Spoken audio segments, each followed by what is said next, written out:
e efetivamente receber os nossos serviços. Ok, então fica aí os esclarecimentos. Tem algum, eu acho que não é o slide final, tem algum canal de comunicação, um e-mail do programa, alguma coisa para se comunicar? Na verdade, é o meu e-mail. Na verdade, como é que trabalha isso? Né? Como é que é o nosso trabalho? A supervisão, a entrada de documentação é pelo e-mail regina.ribeiro@dae.st.gov.br.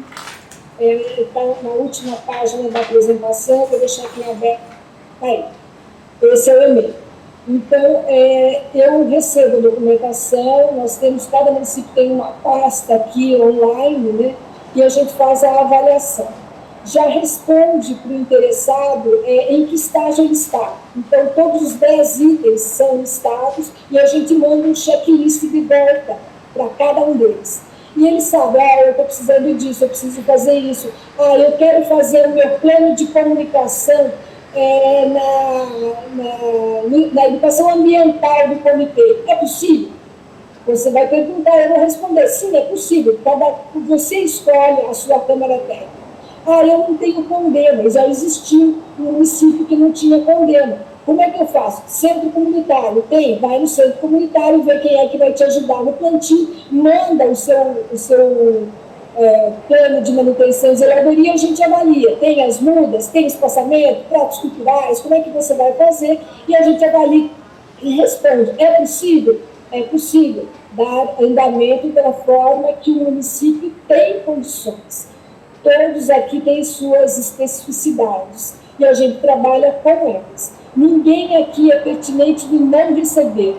Isso aqui é para todos. Vamos trabalhar para todos. O que a gente quer é uma certa organização. E essa organização a gente faz o checklist, mas a gente analisa caso a caso. Fica tranquila, Thaís, que você vai ser atendido. Se não for nesse ciclo, vai ser no outro ciclo, porque ele é contínuo, ele não vai parar. Nós temos aqui a promessa da Mara que isso aqui vai continuar e sempre que vai aparecendo solicitações, a gente já vai priorizando e vai continuando e melhorando aqui, melhorando ali. E o que nós queremos é bem servidos.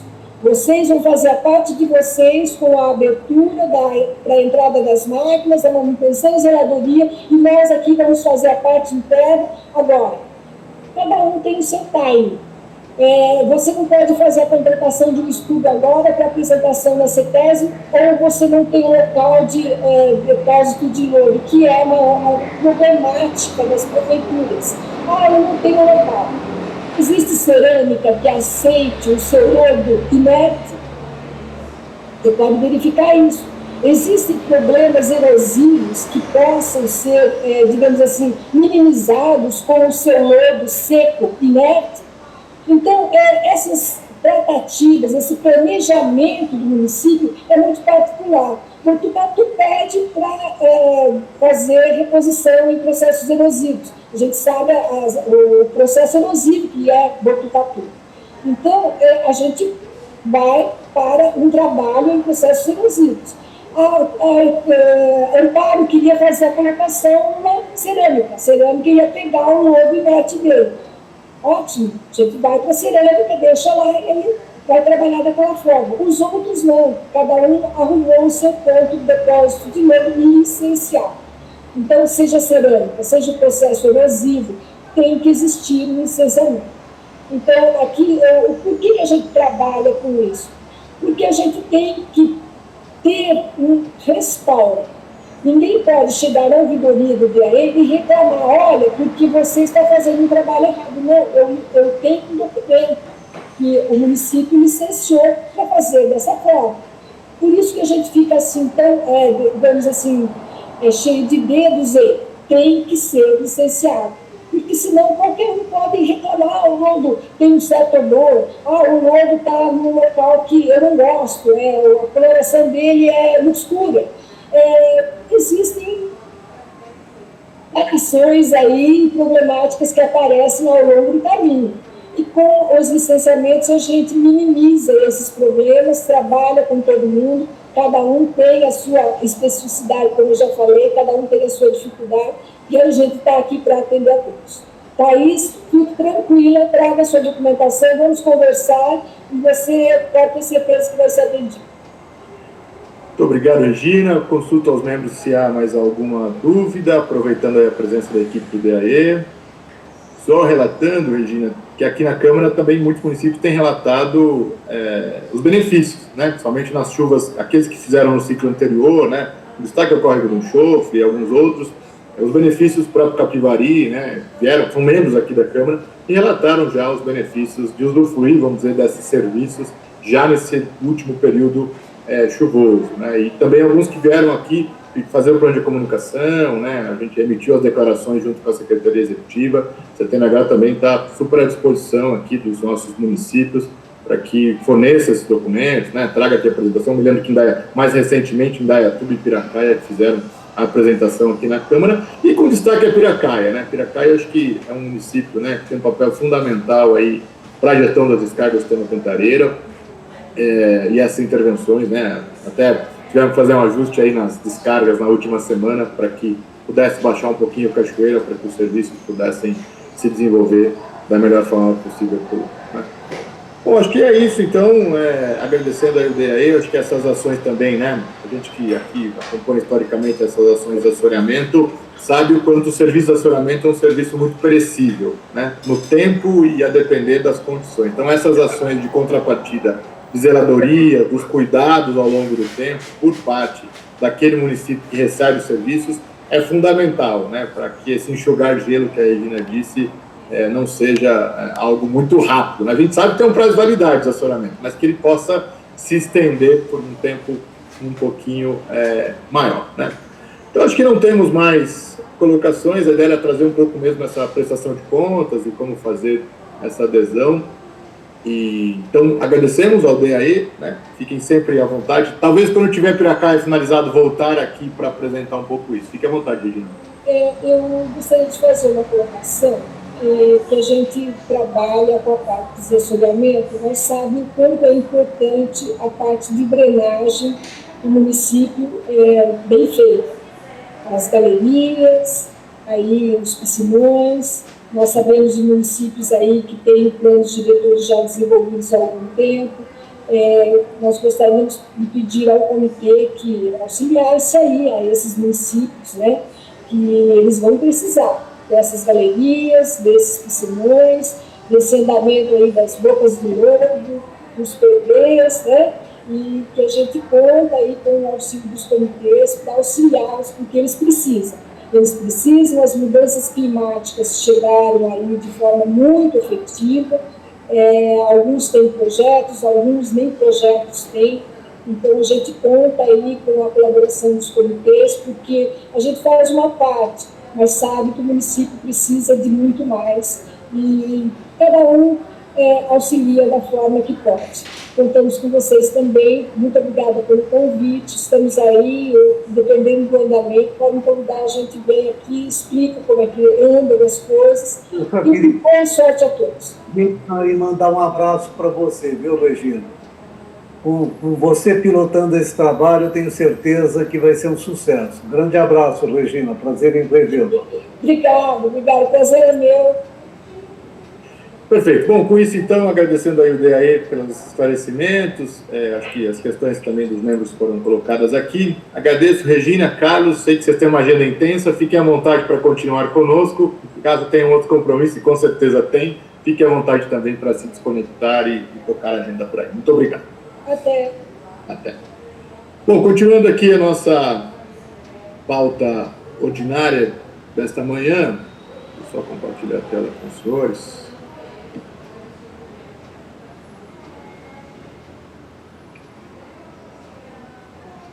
Agora nós temos como nosso item ordinário, nós temos a aprovação das nossas atas, né?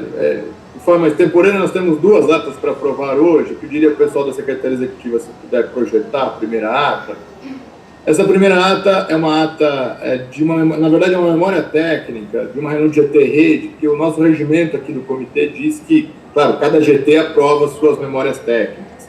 Mas quando não há uma previsão de uma reunião do GT a curto prazo, que a própria Câmara faça aprovação. Essa é uma ata que foi feita daquela discussão que a gente vem relatando aqui a toda a reunião da alteração da localização do posto Ribeirão Quilombo e Americana, né, pelas questões históricas que a gente já vem conversando, e essa é uma ata, então, de uma reunião do GT que ocorreu, só para registrar todas as discussões que ocorreram. Eu coloco em apreciação, se não houver nenhum tipo de objeção, a gente aprova essa ata do GT Rede aqui no âmbito da CTMH. Consulte as secretarias executivas, nós recebemos alguma contribuição a essa ata? Da nossa parte não, Alexandre. Então, coloquem a apreciação, aqueles que concordam permaneçam como estão, havendo alguma objeção, por gentileza, registrar no chat. Não há, portanto, a ata, então, está aprovada por unanimidade para publicação. Agora nós vamos à nossa segunda ata, essa sim, da reunião aqui, da última reunião da CTMH, que já vai aparecer em tela para todos aí. Essa, então, é a reunião da nossa última reunião do CTMH, né, que foi realizada aí no dia 3/4, foi caminhada para todos também. Coloco aí, então, né, consulta a secretaria, pelo menos no meu registro aqui não recebemos nenhuma contribuição a essa última ata, sempre muita atenção aí às presenças, em virtude daqueles critérios de exclusão, né. Coloco em apreciação, então, essa ata, né, dispensando aqui a leitura, se há alguma objeção. Alexandre. Opa, por favor, Felipe. Tem só uma solicitação da Sandra, da FCTH, que saiu o nome dela como DAE, SS e PCJ. Alterar só como FCTH. Perfeito. Obrigado, Sandra. Na outra, na ata do GT Rede. Na ata do GT Rede, desculpe. GT Rede, veio aqui. Pedir para o pessoal da Secretaria Executiva proceder com a correção do GT Rede. A gente já está corrigindo aqui, sim, tá? Antes de publicar. Obrigado, Sandra. Estava aqui no chat e a gente acabou passando. Sem problema, faremos aqui a correção na ata anterior do GT Rede. E agora, colocando essa aqui, então, a apreciação da CTMH, como consulte se há alguma objeção, se não há, faremos também a aprovação por unanimidade e publicação no site dos comitês. Não há nenhum registro, então a ata está aprovada. Muito obrigado, Tainá. Seguindo aqui com a nossa reunião, vamos dar uma olhadinha nas nossas vazões agora pela manhã. Vou compartilhar a tela com todos aqui. Vocês estão vendo aí, Tainá? Sim, estamos vendo, tá sim, bom. achei. Bom, essa então é a nossa rede telemétrica desta manhã. Hoje esse é o dado das 7h30 da manhã. Vazões, evidentemente, né, um pouco diferente do que a gente vem vendo nas últimas reuniões. Vazões muito mais próximas com a realidade da estiagem PCJ, né, o próprio Jorge Mercante já deu um spoiler aí do quanto está seco, né, ou seja, acho que todo mundo está sentindo isso, com dita de ausência de precipitação, altas temperaturas, o que acaba sobrecarregando, principalmente os sistemas de abastecimento com o aumento da demanda, né. Mas vamos dar uma olhadinha, então, na parte superior aqui da figura, a bacia do Jaguari, os dois postos a montante dos reservatórios Jaguari, os dois na casa aí dos 11 metros cúbicos, né, de afluência, está sendo descarregado 0,25 do reservatório, que eu me lembre, acho que todo esse período úmido não teve nenhuma manobra de aumento da vazão mínima, né, ao longo aí, pelo DAE, né, que está fazendo a gestão do período úmido, a gente manteve 0,25 ao longo de todo o período úmido.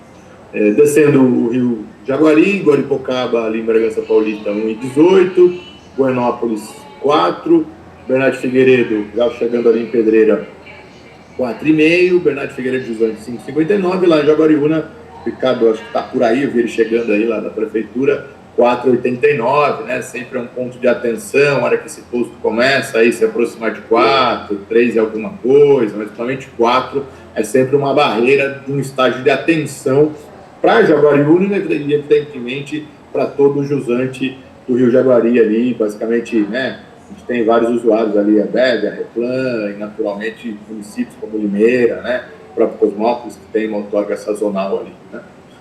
O Rio Camanducaí em Amparo 4,68, Jalbó 5,32. Já passo já, acho que o Ricardo pediu a palavra, né? Isso. Já passo já.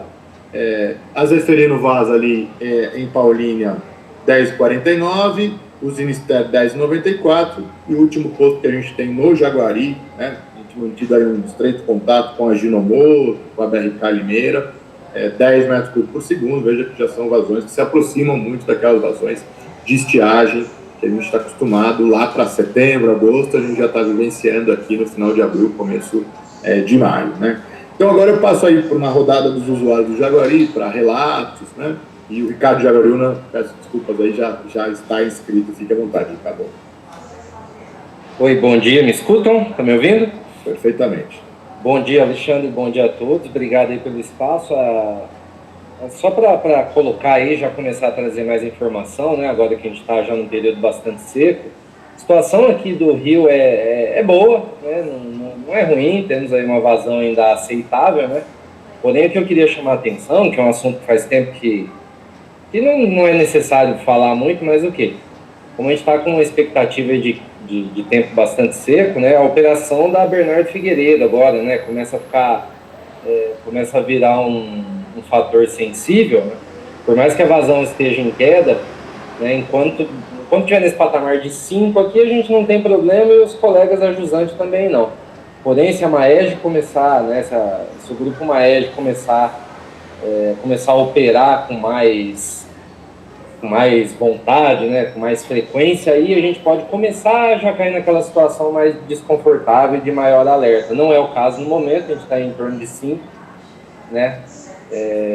Agora pela manhã parece que eles não fizeram nenhum tipo de operação pelo perfil aqui das vazões, mas é um fator que nós, usuários, e também a Câmara, é bom ficarmos todos alertas e entrar e restabelecer os canais de comunicação com eles, caso as operações venham começar a perturbar as vazões. Era só isso, obrigado.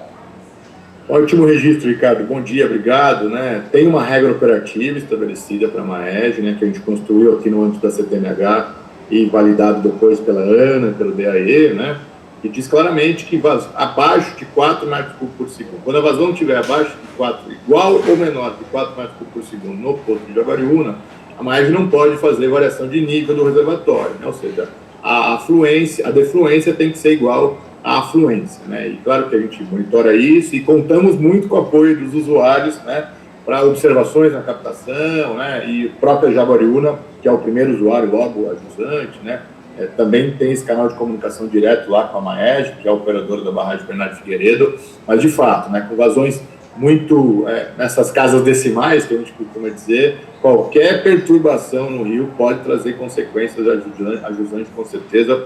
Ótimo registro e estamos atentos, o DAE também, essa licitação também, mas contamos com o apoio aí, principalmente dos usuários dessa Jaguariúna, ajusante, para observar, e caso seja observado, pedimos que registrem via e-mail aqui para a CTMH, para que a gente possa também consultar os gestores, né, para que a gente faça esse papel de interlocução, porque de fato essas perturbações trazem, né, podem trazer muitos impactos aí para a bacia ajusante. Ótimo lembrete, Ricardo, muito bom.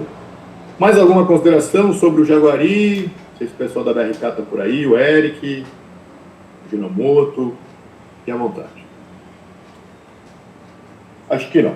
Então, não havendo, vamos olhar a parte inferior aqui da figura, vamos para a bacia do Atibaia, olhando aqui primeiro o Rio Cachoeira, né, que a Regina se referiu agora há pouco ali em Piracaia, afluência 365, hoje está sendo descarregado 2,5 do Cachoeira, né, alguém pode até estranhar, tão seco o rio na situação, né, e o rio só com 2,5, justamente para permitir, né, houve uma inversão aí entre o Atibainha e o Cachoeira, a Piracaia nos procurou, a gente conversou com o DAE fez essa manobra, no sentido de permitir um nível de água mais baixo lá na área urbana do Cachoeira, para que os serviços de estacionamento possam ser feitos, como a Regina acabou de detalhar.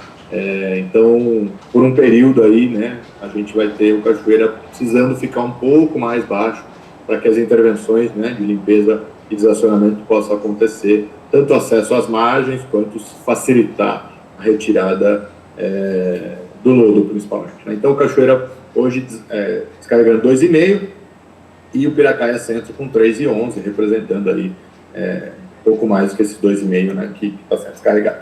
Mas na parte inferior, o Rio Atibainha com afluência de 1,9, e aí sim o Atibainha está descarregando 6 metros cúbicos por segundo, justamente para compensar, né, essa redução que houve no Cachoeira, e o posto Mascate, né, ali na margem da rodovia Dom Pedro, registrando já no Atibainha, 7,93. Aí descendo o rio, Atibaia, lá já em Atibaia, 10,41, bairro da Ponte Itatiba, 10, e captação Valinhos, 10,76. Né? Vejam que, de fato, Valinhos já se aproximando do 10, teve até alguns dias deste mês que ficou um pouco abaixo, né? Houve uma queda bastante rápida, um pouco abaixo, mas rapidamente aí o DAE agiu e se recuperou, mas veja aqui já com vazões, né? Agora, final de abril, começo de maio, vazões que a gente está acostumado a observar lá no pico da estiagem, né? Descarregando 8,5, 10, hoje descarregando 8,75 do Cantareira, mas veja que vazões já bastante típicas de estiagem, de maneira geral na tela, mas o posto Valinhos, né, representando muito isso. Desembargador Furtado 9,28, o Anhumas, né, sempre sem precipitação, fica aí na casa do 1 metro cúbico por segundo, e o último posto que a gente tem, antes da chegada no reservatório de Salto Grande, acima de Paulínia, 11,31. Então nós temos mais ou menos aí 11 no Atibaia e algo como 10 no Jaguari. E aí indo para o Piracicaba, o posto Carioba lá no Rio Piracicaba, em Americana, 26,76, o Aimaratá, também no Piracicaba, na ordem de quase 25, Santa Bárbara do Oeste, 28,78, e lá em Piracicaba, lá na Rua do Porto, 31 metros cúbicos por segundo Piracicaba. O Corumbataí, importante aí para vários municípios, né? 2,12 em Rio Claro, 2,81 em Batovi, na captação do SEMAI, já que é jusante da captação, mas veja, né, que já em patamares bem menores do que a gente costumou ver ao longo aí desses primeiros meses do ano. E o último posto que a gente tem no Piracicaba é na ordem aqui de 35, quase 36 metros por segundo, no posto de Artemis, lá em direção ao Tietê, né? Então essa é a bacia, vamos dizer, mais diretamente influenciada aí pelo Cantareira. Não sei se o pessoal do SEMAI, o pessoal lá de Rio Claro está por aí, fiquem à vontade se quiserem fazer algum comentário ou registro sobre o Piracicaba ou Corumbataí. Se não temos, vamos continuar. O Capivari, não viu o Sinésio por aí hoje, lá da Sanasa, mas outros colegas também da Sanasa, fiquem à vontade. Lá na Reforma Agrária, né, veja, 0,65, e Montemor, 3,63, o Capivari. Né? E o Jundiaí também, Campo Limpo 0,65, Itaici 3,77, lá já em Salto, pouco antes da confluência com o Tietê, 3,19. Então vejam que de fato são vazões, né, com vários dias já sem precipitação, altas temperaturas, portanto demanda alta, né, da sociedade como um todo, e esse é o cenário que a gente tem hoje pela manhã. Lembrando que ainda nessa reunião a gente não decide sobre as descargas do Cantareira, já que o período seco se inicia aí a partir da nossa próxima reunião, no início de junho. Eu não estou vendo o chat aqui, por gentileza, Felipe, secretaria, se tiver alguma colocação, fique à vontade para me interromper, porque em tela cheia eu não consigo ver. Tá tranquilo, Alexandre. Então tá bom. Bom, vamos olhar um pouquinho o Cantareira, né? Esse é o dado de ontem, como que está o estado do sistema, né? O Cantareira é responsável por abastecer nas bacias PCJ aproximadamente 3,5 milhões de habitantes, de forma direta, né? 19 cidades. O Cantareira operando ontem com 74,3, né? Claro que se a gente olhar para últimos anos, né? O ano passado nós tínhamos nessa mesma data 85,7, né? Lembrando sempre que então, em janeiro e fevereiro de 2023 a gente teve precipitações muito significativas, né, que ajudou muito na recuperação dos reservatórios e até chegar nos patamares que nós temos hoje. Né. E em 2022, essa, para quem se lembra, né, era um cenário não desejável, né, entrar num período seco com o reservatório abaixo aí de 45%, nós tínhamos nessa mesma data 44% de armazenamento no sistema Cantareira em 2022, só para comparar um pouco onde nós estamos esse ano e até para a gente olhar um pouco para essa visão plurianual, né, dos próximos anos. O sistema integrado da Grande São Paulo, mas na parte inferior daqui da tela, também só para fazer uma comparação, né, que junta todos aí os outros sistemas de abastecimento da Grande São Paulo, inclusive o Cantareira, né, nesta data de ontem, 77%, 2023, 84,4%, e em 2022, 59,6%, né, patamares menores, né. Hoje nós estamos descarregando, né, o último comunicado do DAE, que é o 17, do final do mês de abril aqui, como já dissemos, o Jaguari 0,25, Cachoeira 2,5 e o Atibainha 6 metros por segundo. O Atibainha, mesmo com 6 metros, não tivemos nenhum relato de extravasamento, nenhum tipo de reclamação, pelo menos que chegou aqui até a coordenação do CTMH, isso é uma boa notícia, né? Hoje descarregando 8,75 e entrando no reservatório 13,17, né? Então, claro que o reservatório vai cair, né? Porque está saindo a transposição para São Paulo ontem 31,4, portanto 31,4 mais 8,75, estamos falando aí quase 40 metros cúbicos de retirada, e naturalmente entrando 13, é claro que o reservatório faz esse papel, né? E o reservatório cai, né? Só para também dar um dado que às vezes muitos perguntam, a transposição do Paraíba para o Atibainha, né? Do Jaguari do Paraíba do Sul para o Atibainha continua desligada. Hoje o reservatório Jaguari lá no Paraíba do Sul, segundo o boletim da ANA, continua, né, com a sua capacidade máxima aí do volume útil, 100% de armazenamento. Até não sei se os colegas da Sabesp, né, eu sei que o Rodrigo está por aí, mas também o pessoal aí, o Luciano, Alexandre, Rafael, tiveram alguma colocação, alguma consideração do ponto de vista do que esperam para esse período seco, também fiquem muito à vontade, o espaço está aberto. Esse Sabesp está por aí. Começar a sabotar aí. Alô? Alexandre, está ouvindo? Oi, quem está falando, perdão? Rafael. Ô, Rafael, bom dia, fique à vontade. Como é que tá? Tudo bem? Tudo bem. Bom dia a todos aí da reunião do CTMH. Bom, a gente está acompanhando, né, as previsões aí, né? Abril foi um período bem seco, né, para a gente aqui. A gente já está pensando já em retomar, talvez, a transposição já, começar a puxar, né? A gente está fazendo as simulações aqui e vamos até o dia 15 aí, meados de maio, tá, talvez iniciar a operação. Mas vamos ver como vai se comportar esse mês. Obrigado, Rafael. De fato, né, com o Jaguari nos patamares que estão, né, acho que isso, né, essa obra de redundância, que na verdade essa é uma obra de redundância, e que quando ela ficou pronta, a gente só teve cenário negativo, né, vamos chamar assim. E aí ela passou a ser uma obra que ficou ligada quase o tempo todo, né. Eu acho que, de fato, talvez seja a hora da Sabesp colocar, né, em operação, para até pensando um pouco nos cenários climáticos deste verão, né, vindouro. Eu acho que também, né, até alguns membros têm comentado com a gente e tal, né, vai ligar, não vai ligar, talvez seja, de fato, salutar, né, se a gente, pelo menos, estabilizar a queda, né, acho que manter uma ordem de patamar aí, estabilizando a queda, acho que a transposição tem um papel importante aí para garantir esses patamares ao longo deste ano e, naturalmente, nos próximos. Então, bom, depois acho que na próxima reunião, então, a gente já vai ter um pouco essa novidade, se a transposição voltou a operar ou não, né. Mais alguma questão sobre a gestão picareira nesse período? Não havendo, vamos olhar um pouquinho o futuro agora, né? Que a projeção do CEMADEM, essa simulação, se não me engano, foi do dia 8 de abril, né? Portanto, 20 e poucos dias atrás. Esse gráfico, né, aqueles que já estão acostumados a olhar, ele traz um pouco o ano anterior e um pouco de projeção para esse ano, né? A linha rosa, que vocês veem, é o que de fato foi registrado no período 2022-2023, né? Efetivamente o que ocorreu, né? A gente iniciou outubro lá na casa dos 30 e poucos %, né? E aí ele terminou setembro na ordem aí de 67%. Agora vamos olhar esse ano, que é o que mais interessa para a gente, né? Esse gráfico, como é uma simulação, evidentemente que adota premissas, né?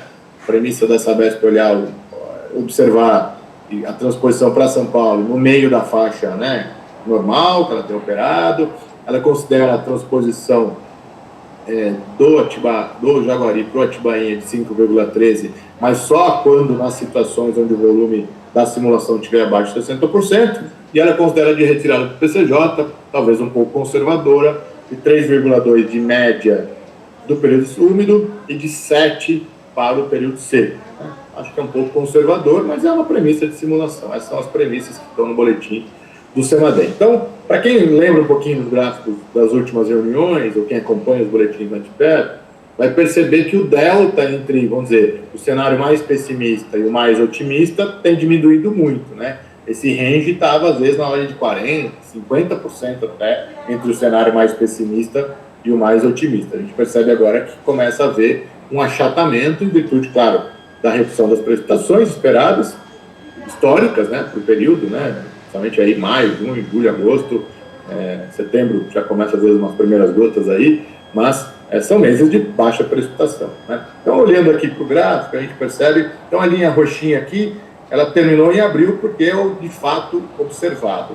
Agora, as pontilhadas são cenários hipotéticos de simulação. Se a gente olhar o cenário mais otimista, que é essa linha azul média aqui, que é um cenário de chuvas 25% acima da média histórica, a gente chegaria em setembro deste ano na ordem do Cantareira com 65%, com essas premissas. Se a Sabesp resolver, né, fazer uma transposição do Jaguari com a capacidade máxima, né, de 8 metros por segundo, evidentemente que esse cenário talvez seja um pouco maior em termos de...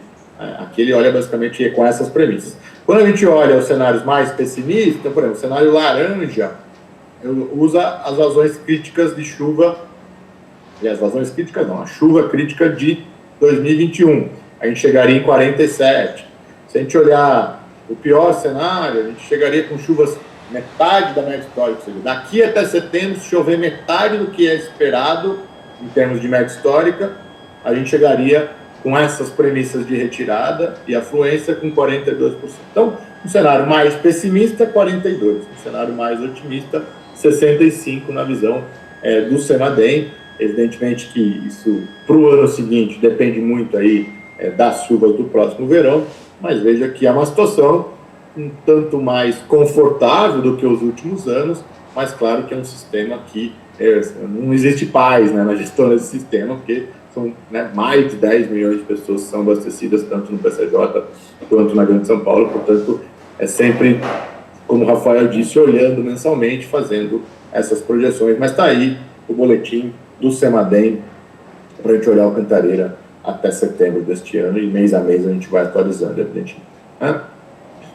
E agora eu queria passar, então, convidar aqui a sala de situação, o Rafael e a Carol estão por aí, para fazer um balanço aí do mês de abril, um pouco as perspectivas para os próximos meses. Fiquem à vontade, sala de situação DAE. Bom dia. Olá, bom dia, Carol. Já ouvimos aqui. Posso compartilhar já? Claro, fique à vontade.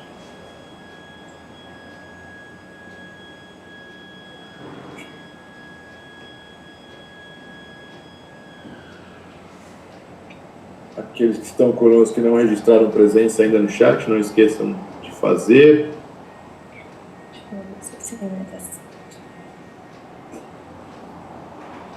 Deu certo? Estamos te ouvindo e vendo, fique à vontade. Então, bom dia. Para quem não me conhece ainda, meu nome é Caroline, eu sou engenheira ambiental e trabalho aqui na sala de situação PCJ. Hoje eu que vou fazer a apresentação do mês referente a abril. Estou dando início com os dados pluviométricos. Aqui nós temos um gráfico que traz a chuva nas bacias PCJ, né, todas as 36 estações que nós temos espalhado por toda a bacia. E aqui nós já percebemos que as estações apresentaram chuvas bem abaixo da média histórica, né? Então, olhando